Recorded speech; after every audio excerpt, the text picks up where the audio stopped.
সেদিন উল্লাসে মাতিয়া কাফেরের দল সভা ওড়াইয়া যায় পতাকা।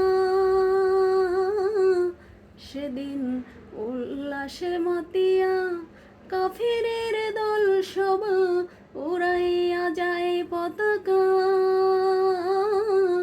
ঘোষণা করেছে মোহাম্মদ মরেছে, আর পাইবি না তার দেখা।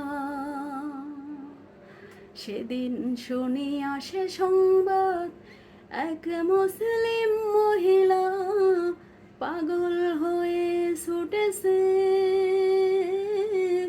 কাফেরেরা বলছে তোমার প্রতিপুত্র সবাই মারা গেছে।